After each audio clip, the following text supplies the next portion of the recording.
Et nous accueillons pour notre premier thème donc lié à l'investissement Monsieur Omar Kesh, bonsoir. Bonsoir. Vous êtes le directeur général de l'Agence algérienne de promotion de l'investissement, l'AAPI, donc qui vient remplacer l'ANDI. Merci d'avoir accepté notre invitation. Merci pour l'invitation. Alors comme je vous le disais, des mesures d'investissement en Algérie ont été mises en place à travers la loi de l'investissement, bien sûr. C'est dans ce cadre que nous avons tenté ou que les pouvoirs publics tentent de réconcilier les opérateurs économiques de divers secteurs et l'acte d'investir et de créer de la richesse. Monsieur Kesh, c'est justement de nouveaux paradigmes qui ont été mis en place, de nouveaux dispositifs pour tenter de capter ces investisseurs, qu'ils soient algériens ou étrangers. Oui, donc il est très important de rappeler le contexte de cette nouvelle approche de l'investissement qui s'inscrit dans le cadre des réformes profondes qu'a engagé Monsieur le Président de la République depuis le début de l'année 2020, dont l'objectif d'une création d'une économie dynamique, inclusive et résiliente pour atteindre cet objectif. Donc l'investissement, c'est un déterminant incontournable compte tenu de sa corrélation avec la croissance économique. Du moment la priorité est donnée à la relance économique, ça fait partie des priorités du chef de l'État, on le sait. On parle d'un nouveau mode de gestion de l'économie aujourd'hui. Oui, exactement. Donc la relance de l'investissement repose sur un certain nombre de facteurs, de préalables, de prérequis.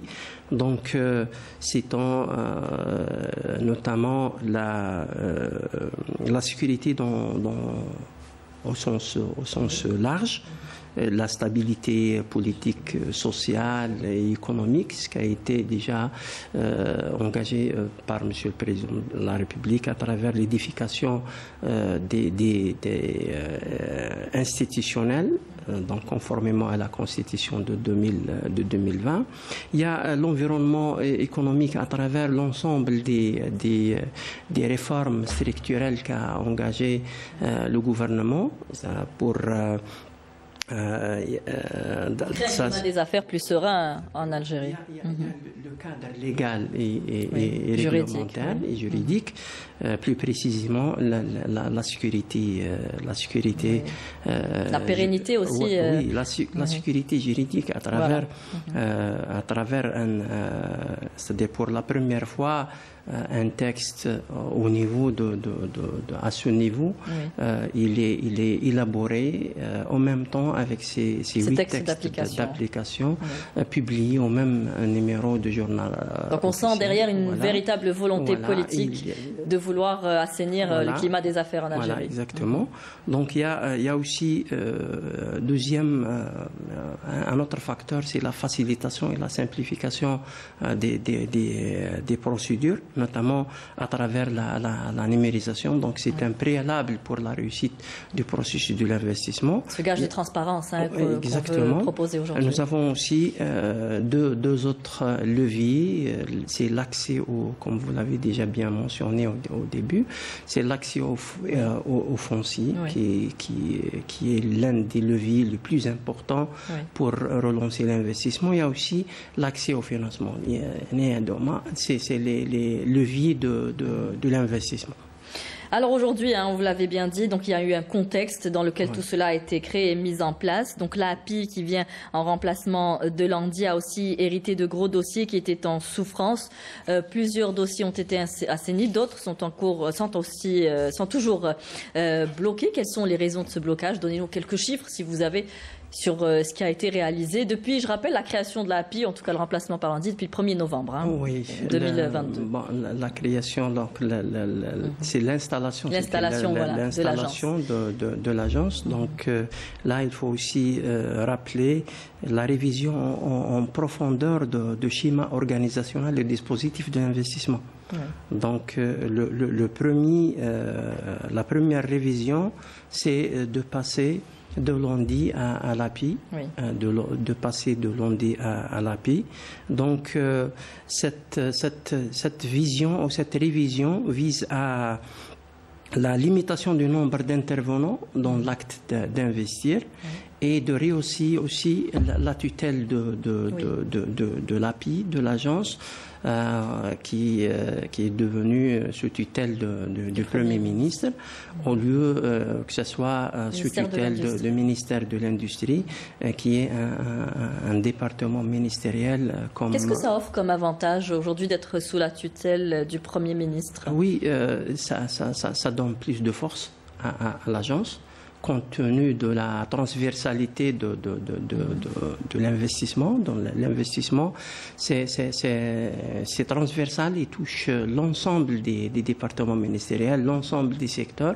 Donc tout est relié au Premier ministère, oui, il y a peut-être des réponses plus rapides, il y a une force de frappe aussi plus importante. Oui, mais ça donne aussi un signal fort de l'importance que donnent les pouvoirs publics c'est pas à l'agence, mais à l'investissement, au dossier de l'investissement de manière générale.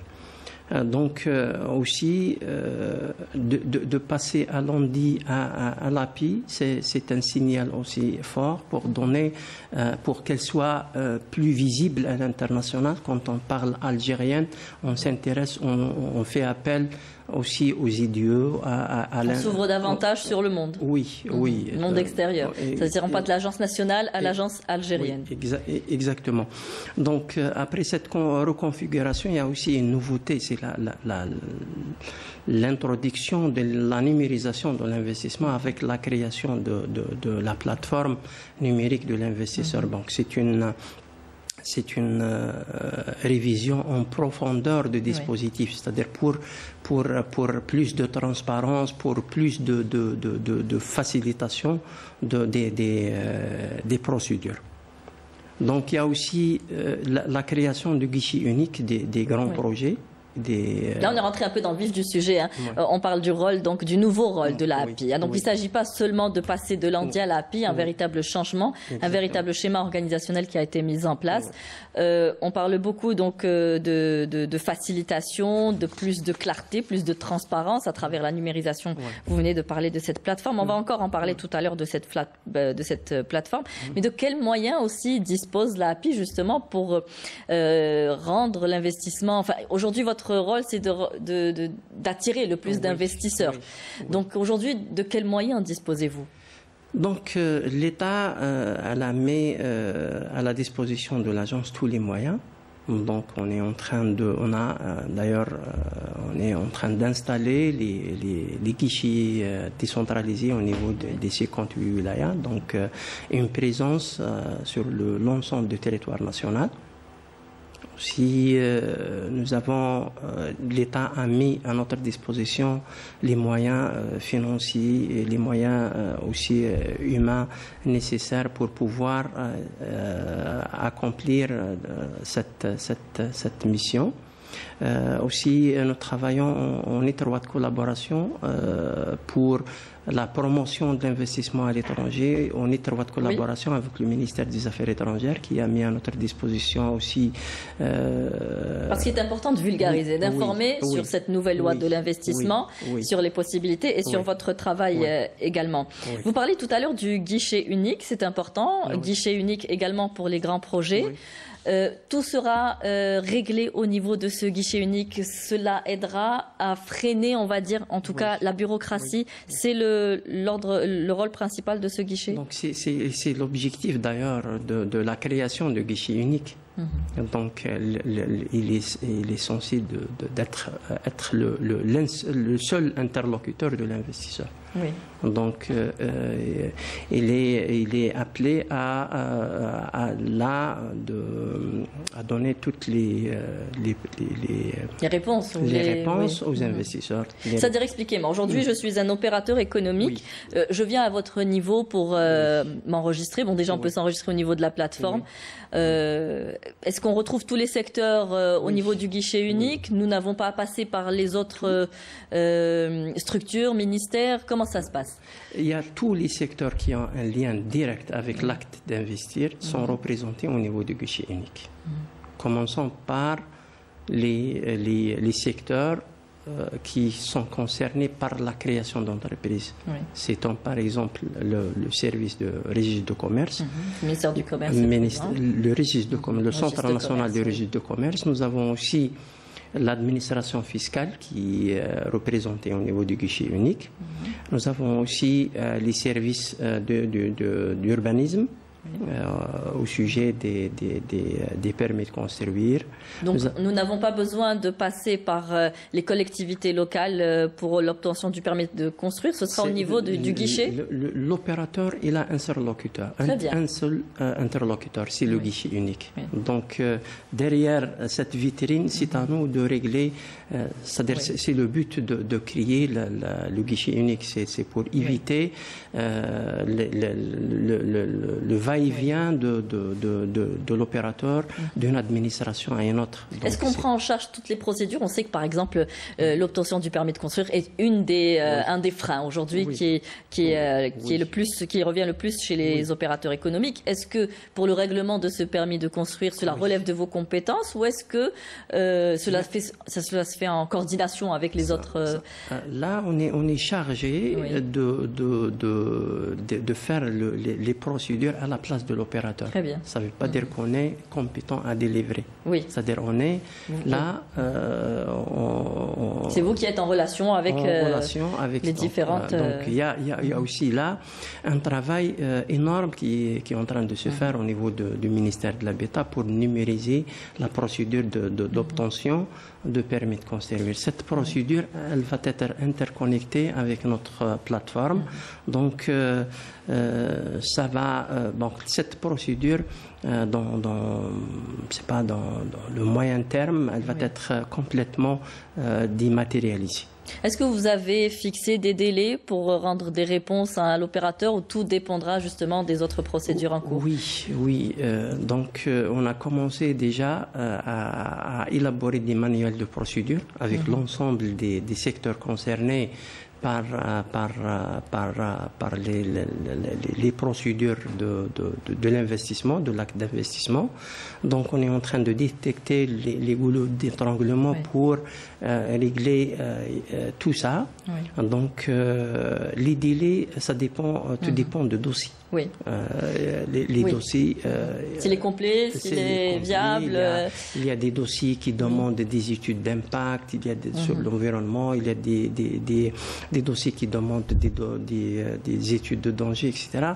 Il y a des dossiers très simples. Donc la durée d'obtention diffère dépendra d'un dossier à un autre. Et pour les guichets uniques concernant les grands investissements qui dépassent un certain montant, qu'est-ce qui va changer? Pourquoi est-ce qu'il y a un guichet unique consacré justement à ces projets? D'ailleurs, le guichet des grands projets et des projets des investissements étrangers, il a été créé dans le but de donner un traitement particulier à ces projets. Parce qu'on vise des projets qui créent de la richesse et de l'emploi. Qui créent la richesse, de l'emploi, c'est des projets porteurs. Donc on a centralisé la gestion des grands projets, d'ailleurs en plus de la numérisation, mais c'est pour accorder un traitement particulier à ce type de projet. Alors, concernant la plateforme numérique justement de l'investisseur, elle a pour objectif, vous le disiez, de simplifier et de faciliter le processus de création des entreprises. Aujourd'hui, elle fonctionne, elle est en marche. Tout se fait via la numérisation. Elle marche graduellement, donc on est dans le déploiement au niveau de la première phase. Donc c'est un projet très ambitieux, c'est un projet d'envergure. Repose sur l'interconnexion des autres systèmes. Donc, il dépend des autres systèmes. Donc, pour la première phase, on a commencé déjà l'enregistrement via la plateforme. Donc, on commence les opérateurs peuvent s'enregistrer via la plateforme invest.gov.dz. Donc, elle est opérationnelle, vous pouvez même vérifier. Donc, mais pour la première phase. Pour la première. Donc, il y a une amélioration au fur et à mesure. Donc, il y a une étroite collaboration avec les autres systèmes d'information parce qu'elle doit être relayée et interconnectée avec l'ensemble des départements et l'ensemble des institutions en lien avec la procédure de l'investissement. Mais le projet avance très bien. Donc, il y a un prestataire qui est en train d'améliorer, de développer la plateforme. Est-ce qu'aujourd'hui, justement, quand un opérateur économique étranger ou bien que ce soit algérien a besoin d'avoir accès à certaines données, est-ce qu'aujourd'hui l'accès à l'information est possible chez nous? Donc, à travers quel mécanisme? Est-ce que c'est un portail ou est-ce que c'est... Oui, donc la plateforme numérique, donc... Premièrement, le premier rôle de la plateforme numérique, c'est un portail informationnel. Donc, elle est censée de donner toute l'information sur les potentialités, sur les opportunités d'investissement, sur les modalités, sur les incitations, toute la procédure, etc. Donc, toute l'information doit être... Elle est visible sur le portail, sur la plateforme? Non, on a commencé déjà. Vous avez commencé. Donc, vient d'être installé. Oui. Donc, il y a un travail qui est en train de se faire en collaboration avec l'ensemble des départements ministériels qui sont en train de nous Parce qu'il faut faire aussi un inventaire des opportunités d'investissement, savoir vers quoi on veut aller, vers quoi, quel secteur privilégier. Exactement. Donc, il y a un travail qui est en train de se faire avec le concours du ministère de l'Intérieur à travers les walis. Oui. Donc, on est en train de recenser toutes les opportunités, les potentialités, les opportunités d'investissement, même des avantages comparatifs par secteur. Et on va les mettre, donc, un contenu de qualité à l'image de ce qu'elle recèle le pays comme avantage et va être mis sur la plateforme. En attendant que ce soit sur la toile, vous faites aujourd'hui des séances ou des rencontres avec les opérateurs économiques. Vous êtes présent sur le terrain.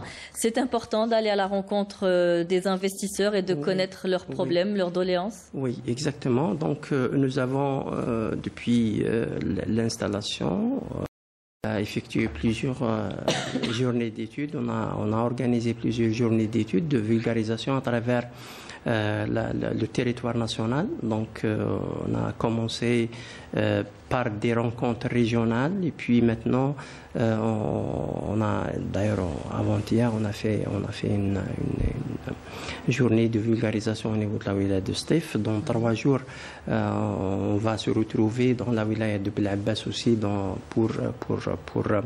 donc on a programmé une autre façon de vulgariser la loi. Donc c'est pas de manière classique des conférences et des interventions, mais beaucoup plus une concertation directe avec un échange direct avec les opérateurs économiques qui va nous permettre par la suite aussi d'améliorer notre prestation. Et quelles sont les principales doléances aujourd'hui rencontrées par les principaux problèmes, on va dire, rencontrés par les opérateurs économiques? Les principaux problèmes rencontrés par les opérateurs sont malheureusement, connus. Malheureusement, ils sont connus. Ils sont principalement liés par rapport aux procédures. Donc, à la bureaucratie. Par la bureaucratie. Donc, on est en train de lutter contre cette bureaucratie. Donc, la création de guichets uniques permet de limiter les intervenants. Voilà, exactement, et limiter le nombre, comme on l'avait déjà dit. Il y a aussi le problème de foncier. Oui. Le problème de foncier avec tous les problèmes qui viennent Alors justement, à ce propos, une réunion du Conseil des ministres a été consacrée hier à un projet de loi relatif aux conditions et modalités d'octroi du foncier économique relevant du domaine privé de l'État. Le président a ordonné la révision et l'enrichissement du projet de loi en tenant compte de plusieurs orientations. Vous les avez parcourues, vous les connaissez. Aujourd'hui, pour relancer le secteur économique, il faut faut assainir le foncier. C'est une des principales mesures qui doit être introduite et qui doit être prise. Non, raison par laquelle Monsieur le Président de la République a insisté sur Donc il y a vraiment un diagnostic qui a été fait sur la situation. Donc on sait très bien la solution. Oui, il devait y avoir déjà recensement de tout le foncier. Et aujourd'hui, est-ce que c'est l'API qui devra attribuer ces concessions aux opérateurs? De qui cela va-t-il relever? Vous serez toujours cet intermédiaire avec les autres institutions? Donc, on ne peut pas anticiper les dispositions de la nouvelle loi, mais certainement, c'est la loi de l'investissement qui prévoit que l'API participe à l'octroi du foncier d'une manière ou d'une autre. Du moment où toute la stratégie de l'investissement, toutes les procédures se tournent au niveau de l'API. Donc elle a un rôle central, elle aura un rôle central dans l'attribution du foncier. Premièrement, par l'information sur la disponibilité foncière au niveau de la plateforme. Donc ça, c'est une première. Donc il y a toute la transparence derrière. Donc ce qui est visé par ça, c'est de rendre cette procédure plus transparente. Donc, et éviter tout ce qui s'est fait par le passé, on le sait. Il y a l'obligation, Monsieur le Président de la République l'a insisté hier, sur l'obligation de passer à la numérisation. Et à la publication de l'offre foncière sur la plateforme de l'investisseur. Donc, il y aura on participera aussi sur l'examen de l'opportunité, donc le choix. Donc, c'est une ressource non renouvelable, donc il faut qu'on rationalise, à préserver. Donc, on va l'orienter vers Donc l'API, elle compte orienter les investissements des entreprises selon une approche territoriale, comme cela a été dit d'ailleurs lors du Conseil des ministres, en prenant les spécificités de chaque région? Donc, les objectifs sont déjà au préalable fixés par la loi sur l'investissement. Donc, elle vise à développer les secteurs porteurs de richesse et à haute valeur ajoutée. Donc, est-ce que ce sera à vous de définir dans quelle zone ou dans quelle région tel ou tel projet, ou est-ce qu'il faudrait attendre l'inventaire de tous les départements? L'examen de l'opportunité tient en compte de plusieurs facteurs, de plusieurs critères. Premièrement, il y a comme j'ai dit, les critères ou les objectifs globaux qui sont déjà fixés par la loi sur l'investissement. Donc, il y a un développement territorial équilibré. Il y a aussi le développement des secteurs stratégiques porteurs de création de richesses et de création des emplois pérennes. Donc, il y a certaines zones à faire peut-être bénéficier davantage, comme les hauts plateaux, le sud, sont prioritaires. Tout ça a été déjà défini par la loi sur l'investissement. Ça a été déjà défini par les régimes d'incitation. Donc, aujourd'hui, c'est passer à l'action, en fait, qui est demandé. Je reviens à une première question que je vous avais posée tout à l'heure. Donc, la API qui hérite des dossiers de l'ex-Andi, où est-ce que ça en est aujourd'hui? Vous gérez combien de dossiers? Quel est le nombre? On sait qu'il y a eu un médiateur pour gérer tous les dossiers bloqués. Vous, cela ne dépend pas donc du médiateur de la République. Vous avez vos dossiers à vous à gérer. Oui, donc nous gérons les dossiers gérés auparavant par l'Andi. Donc il y a tout un portefeuille des projets en cours de réalisation. On a un nombre, un chiffre sur ce nombre d'entreprises? Oui, c'est un chiffre important. Je vous donne le chiffre, c'est plus de 9000 dossiers vivants. Donc, inscrits ou réalisés. 9000 dossiers. Plus de 9000 dossiers, exactement, 9392 dossiers. Oui. Et le rassainissement dépend de l'API. C'est pas le rassainissement, c'est le suivi. Le suivi. Le suivi. Donc, il y a des catégories de projets. Il y a des projets qui enregistre un taux d'avancement appréciable. Donc là... Alors justement, hein, vous parlez du taux d'avancement, on n'a pas parlé d'une question, c'est sur la limitation des prorogations. La nouvelle loi le définit, mais ces dossiers-là dépendent de l'ancienne loi et non de la nouvelle loi. Et alors, quel régime vont-ils avoir? Est-ce que les prorogations vont se poursuivre ou tout dépendra de l'état d'avancement du projet? Donc, les projets restent gérés par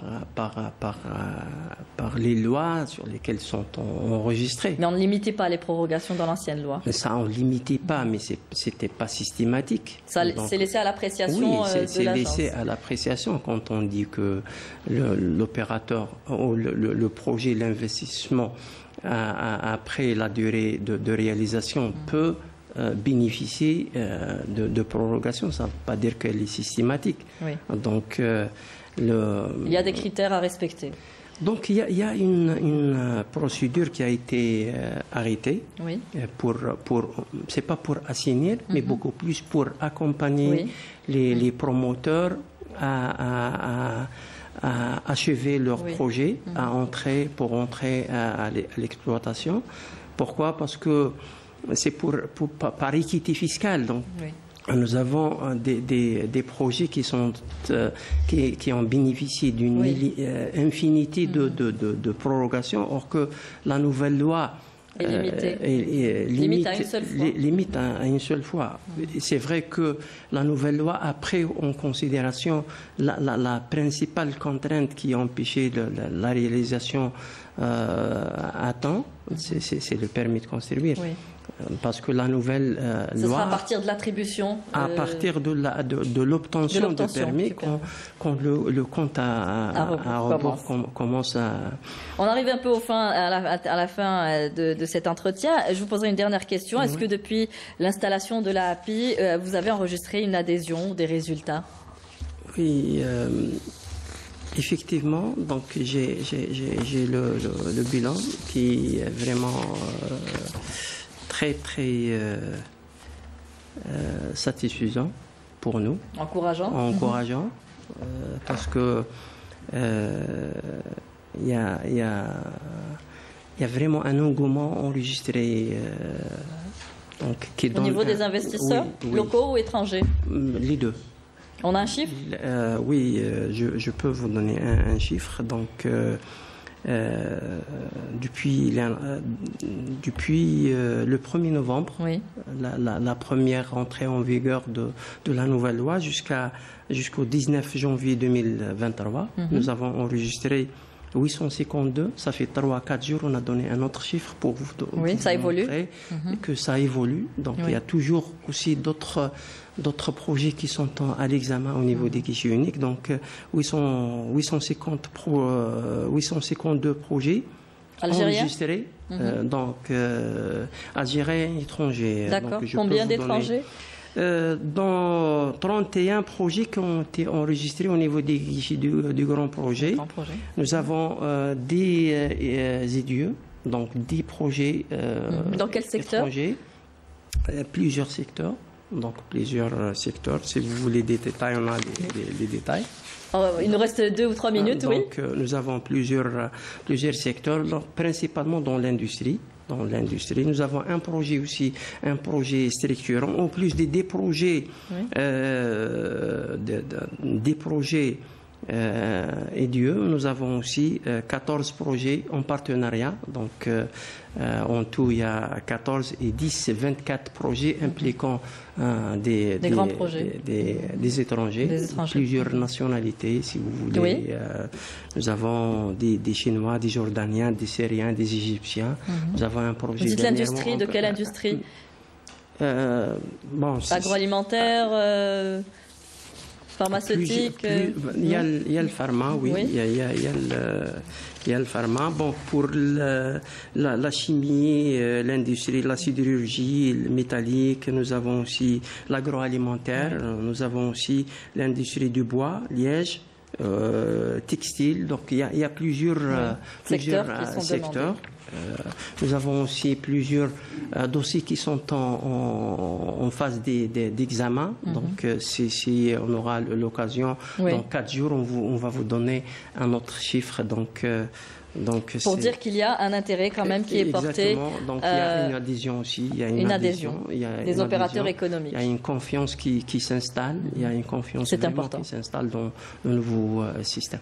Merci beaucoup, Monsieur Amarkesh. Merci d'avoir répondu à toutes nos questions et de nous avoir éclairé donc sur le rôle de la API, de tout ce qu'elle est en train d'entreprendre pour capter donc ces investisseurs algériens et étrangers. Nous allons passer à notre deuxième thématique, les relations algéro-italiennes. La visite de Giorgia Meloni, la présidente du Conseil des ministres, s'inscrit dans la continuité de la dynamique des relations bilatérales ouvertes par le traité d'amitié, de bon voisinage et de coopération liant les deux pays. Le choix de l'Algérie pour son premier voyage dans la région témoigne de la solidité et de la profondeur des liens unissant les deux pays. Plusieurs accords de coopération ont été signés. Je vous propose de regarder ce sujet. On revient juste après pour le débat.